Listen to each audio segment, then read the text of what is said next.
À partir du 1er septembre 1939, nous entrons dans la drôle de guerre.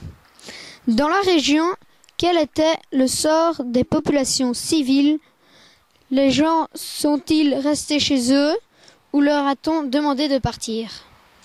Alors pour répondre à ta question, eh bien, déjà avant-guerre, comme les Belges avaient fait les prémices de toutes ces installations et de toutes ces défenses, on s'imaginait bien que la guerre allait se dérouler en partie ici, ou en tout cas des gros combats. Alors sur toute la Dyle, qui était une région défensive, on a obligé les gens, en tout cas sur leur carte d'identité, à avoir un cachet qui disait évacuer obligatoire. Ce qui voulait dire qu'en cas de décision militaire et en cas de combat, les gens devaient absolument évacuer. Et ici, dans la région de l'Ouest, c'est ce qui s'est passé. Le 14 mai au matin, l'état-major anglais a donné l'ordre à tous les gens d'évacuer. Maintenant, ceci dit, il y en avait déjà beaucoup qui étaient partis parce qu'ils avaient eu peur de tout ce qui se passait déjà depuis le 10 mai. Et les gens ont évacué dans tous les sens, mais surtout vers la France. Bonjour, pourriez-vous me dire combien de soldats vivaient dans cet abri et comment passaient-ils leur journée? Où dormaient-ils? Préparaient-ils leur nourriture dans le bunker? Où se situent les sanitaires? Alors, ces bunkers ont été construits pour contenir uniquement des mitrailleuses. Pourquoi? Parce que, en fait, la ligne de la Dyle, qui était la rivière, était censée être un élément anti-char, et donc on n'avait pas besoin, à l'époque, de canons. C'était uniquement pour contenir les troupes. Alors, il faut savoir qu'ils ont été construits très tard, donc à l'hiver 39, début 40, que rien n'était prévu pour dénommer exactement des unités qui devraient en prendre possession. Et c'est finalement en mai 40 des Britanniques qui sont venus prendre position sur la ligne, ce qui n'était au départ pas prévu. Ça a créé d'ailleurs plein d'autres problèmes et plein d'anecdotes. Alors, pour répondre à ta question, il y avait en théorie 6 personnes dans le bunker. Tu avais un tireur à chaque flanc, donc ça en fait 2, un pourvoyeur, ça fait 4, et chaque fois un chef de pièce qui était en même temps observateur.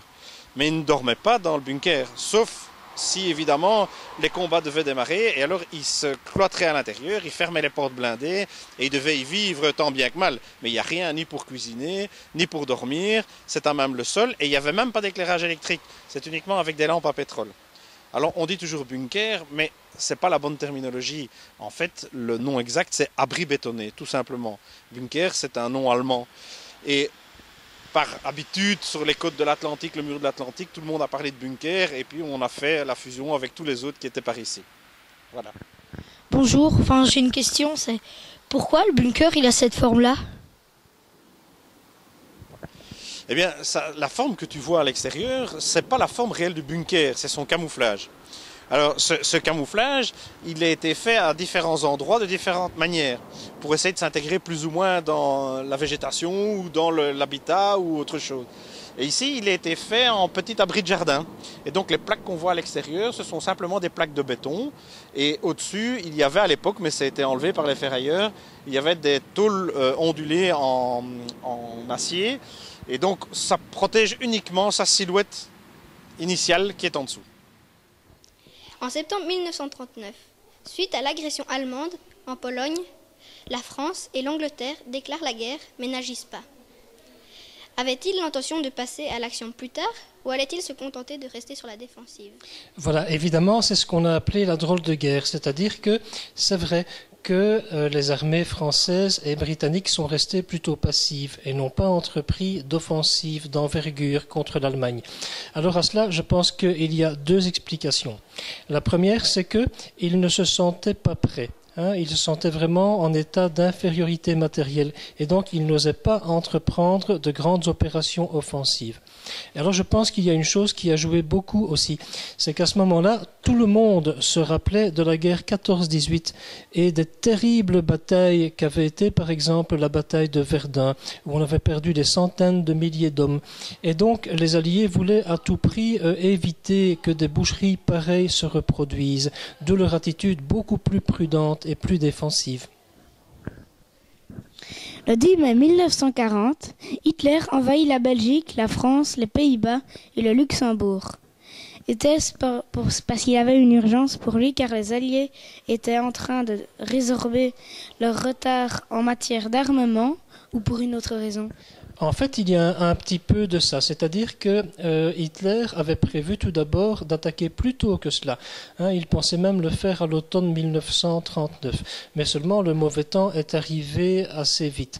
Alors finalement, il a attendu des conditions météo un petit peu meilleures, et le 10 mai 1940, c'était absolument idéal pour lui. Le printemps à ce moment-là était très beau, et il lui fallait cela, notamment pour faire jouer à plein son avantage avec l'aviation, par exemple, qui travaillait en coopération avec les chars. Donc oui, Hitler avait été impatient et vraiment à ce moment-là, pour lui, il était temps d'attaquer. Le 10 mai, les troupes allemandes entrèrent en Belgique et après 18 jours de combat, elles vont battre l'armée belge. Comment les soldats allemands résistaient-ils à la fatigue? Étaient-ils soutenus par des médicaments?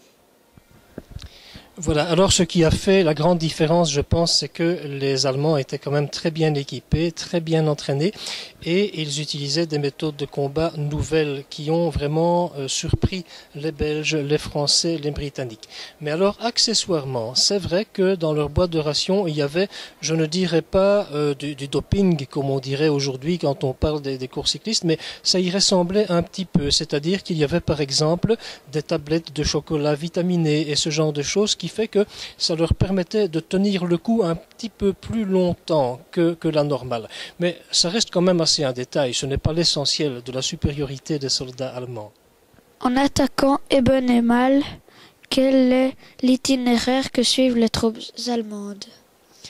Sur base de quels critères a-t-il été choisi? Les Français ont-ils anticipé le chemin probable que les Allemands prendraient-ils en cas d'invasion? Oui, voilà. Alors ça, c'est une bonne question qui est un petit peu compliquée.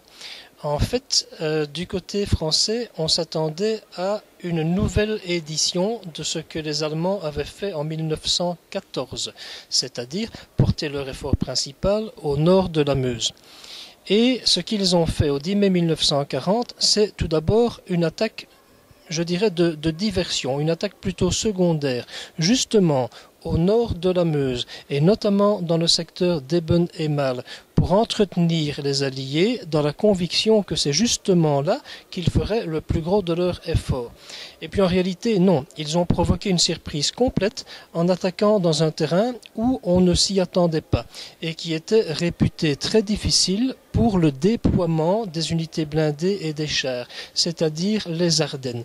Et donc leur route principale, contrairement à ce qu'attendaient les Français, c'était au sud de la Meuse, au travers des Ardennes, pour qu'ils puissent alors traverser la Meuse en force dans un secteur inattendu, qui serait le secteur de Sedan principalement, et aussi dans une moindre mesure d'Inan. Donc ce n'était pas du tout le chemin qui était attendu par les Alliés et par les Français en particulier.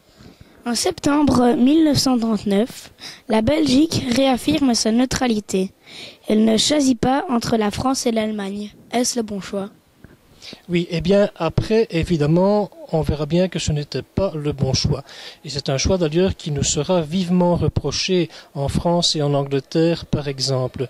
Mais il faut bien comprendre qu'en 1936, quand on a fait le choix pour cette politique de neutralité, c'était à peu près la seule politique belge acceptable, parce que c'était la seule qui avait le soutien de tous les partis.